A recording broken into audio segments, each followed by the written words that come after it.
This slider should be in every filmmaker's toolkit. Why, you ask? Find out in this review. Hi and welcome to this review of this 30cm slider from Ender. I love to use sliders. I use them on every shoot, from corporate stuff to weddings, from 60cm to 120cm, and even leather dollies, which are several meters long. I like to leave the sliders on my tripod all the time, and sometimes they are too bulky, even when they are only 60cm long. So for weddings, for example, and for my upcoming documentary, I was looking for a very small and very light and portable slider for these kinds of projects. At first I tried my luck with the Pro Aim Sway slider, and you can check out the review if you want, but spoiler alert, I wasn't too happy with it. So I was looking for the smallest slider I could find on Amazon, which is not the Edelkrone Slider 1, which is a little bit too short for my taste.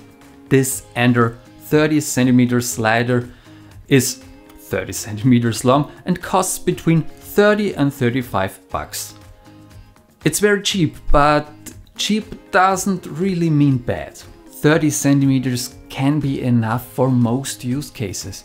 You just need this little slider action to give the picture the parallax effect, to give a more three-dimensional look.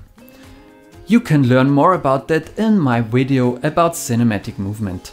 When you only use 30cm, it's important that you get close to the subject you're shooting to get the most out of the slider effect. But now let's talk about the product itself and start with the build quality.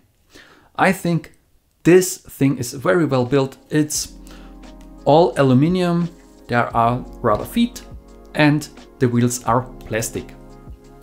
But I think all in all, this is great build and the slider action is really smooth. I love that. This thing is built like it can withstand a little bit of abuse. I like to work really fast, and sometimes I just throw my equipment in the back of my car, and so it should withstand a little rougher work environment, and I think this thing can handle it. Let's talk about the features of the slider. As I already mentioned, the slider action is very smooth indeed. It can be secured with a knob, which is very secure. There are also tiny feet on the bottom, which are really nice. I really like that they don't extend to the side and are tightly fit to the slider.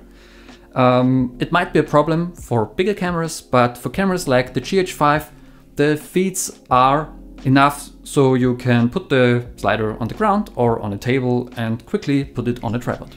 The great thing about the short travel distance of the slider is that when you mount it on a tripod, the tilting when moving the camera from one side to another is very minimal and very steady. And it also works great even on very light and cheap travel tripods. There is a 1/4 inch screw on top, so you can mount your camera, but I like to use a fluid head on top of it. I even use this Arca Swiss quick release plate, so I can mount this slider quickly on the tripod and collapse it very easily and fit it snugly into my camera bag. For more tips and tricks like this, please check out my video about sliders.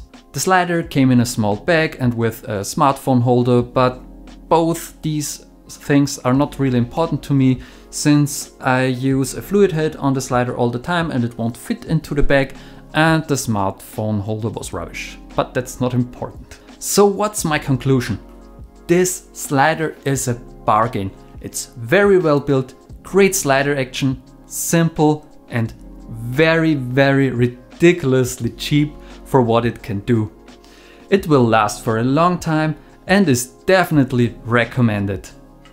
If you like this review and want to learn more about filmmaking and want to see more reviews, I would love if you would subscribe to this channel and help me grow and make more videos like this. I would also like to hear your opinion about slider usage. I use sliders all the time. Do you? Let me know in the comments below. And I hope you have a nice day and create something extraordinary.